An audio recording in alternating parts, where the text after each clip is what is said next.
They laughed the moment they saw the ink on her skin, a small dark mark just above her wrist, sharp lines forming a symbol they did not recognize. In that instant, the room decided who she was, and they decided she did not belong. Asterisk, what city are you watching from today? If this story resonated with you, hit subscribe for more stories about extraordinary people. Her name was Mara Howe, and she stood at the edge of a naval training compound where confidence was worn like armor and doubt was treated as weakness. She had arrived before sunrise, duffel bag over one shoulder, posture straight, eyes steady. The tattoo was not meant to be seen. It was a personal mark, a reminder of a promise she had made years earlier. But in a place where every detail was inspected, nothing stayed hidden for long. Mara was not loud. She did not announce herself. She moved with a calm that came from long nights and longer memories. She had learned early that silence could be stronger than explanation. The men around her, most of them seasoned operators or trainees hoping to earn a place among them, noticed the ink and whispered. Some smirked. Some laughed openly.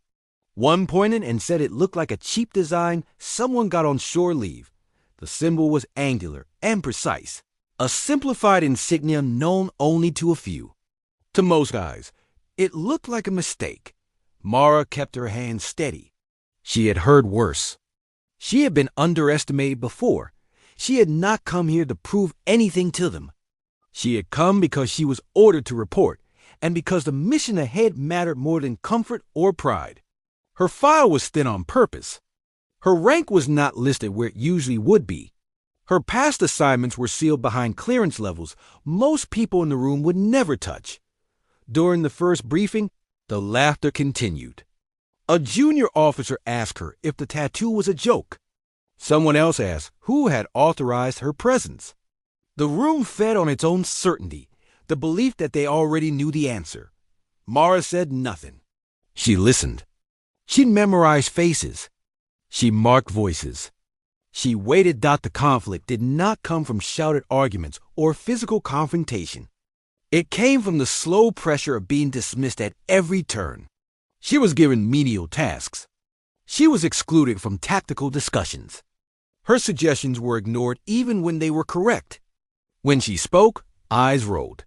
When she stayed silent, they took it as proof that she had nothing to say. At night, when the compound settled into a restless quiet, Mara sat alone and traced the edges of the tattoo with her thumb. It represented a unit that no longer officially existed. A group disbanded after a mission went wrong and was buried under layers of classification. She had earned that mark the hard way, through endurance, precision, and decisions that could not be undone. She remembered the day she received it. No ceremony, no applause. Just a nod from a commander who had seen too much to waste words. The insignia meant authorization beyond standard command. It meant trust given once and never lightly. Back at the compound, the tension sharpened when a joint operation was announced. Intelligence had flagged a high-value target operating offshore, protected by terrain and secrecy. The plan required coordination between multiple teams, and the margin for error was thin. As the briefing unfolded, flaws in the strategy became clear to Mara almost immediately. She raised her hand. The laughter returned, quieter this time, but still sharp. A senior operator told her to stand down. Another said they had this covered. Mara lowered her hand and nodded. She did not argue. She had learned when to push and when to wait. The operation began before dawn. Boats cut through dark water. Orders were given. Timelines slipped. An unexpected variable emerged, exactly as Mara had anticipated. Communications faltered. Positions overlapped.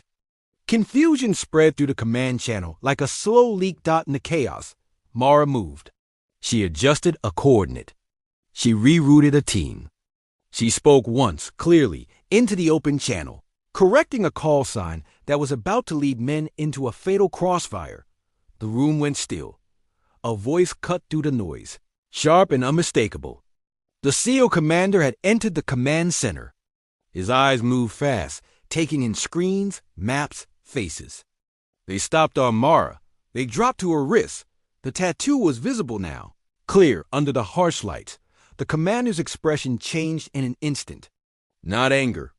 Recognition. He raised his voice, not in confusion, but in authority. Who authorized that insignia? No one answered. The laughter was gone. The air felt heavier, as if the walls themselves were listening. The commander stepped closer to Mara. He did not ask her name. He did not question her presence. He looked at the symbol and nodded once. Then he turned to the room. This insignia meant clearance to override standard protocol in active operations. It meant the bearer had been vetted beyond rank and assignment. It meant someone here failed to read the file closely enough. The truth settled over the room like a tide. The whispers stopped. The smirks vanished. The men who had laughed earlier stared at the floor or the screens, anywhere but at her wrist. The commander gave Mara the floor. She spoke calmly, outlining the flaw in the plan and the adjustment needed to fix it. This time, no one interrupted.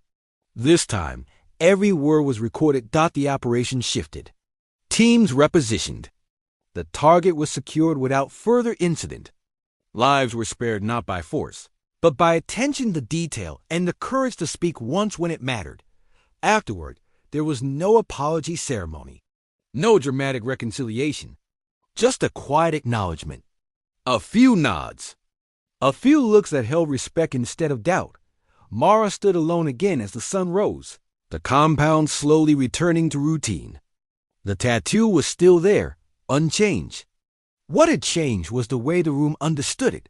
The lesson was not about tattoos or rank, or even authority. It was about the danger of assuming you know someone's story by what you see first. It was about the strength it takes to carry truth, quietly until the moment demands it. Mara did not stay long after that mission.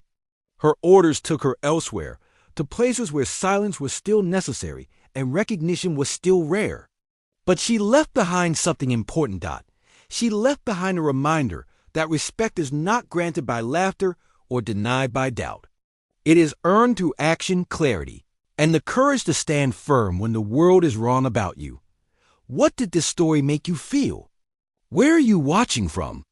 Subscribe to Soul Relief Stories for more real stories that heal the heart.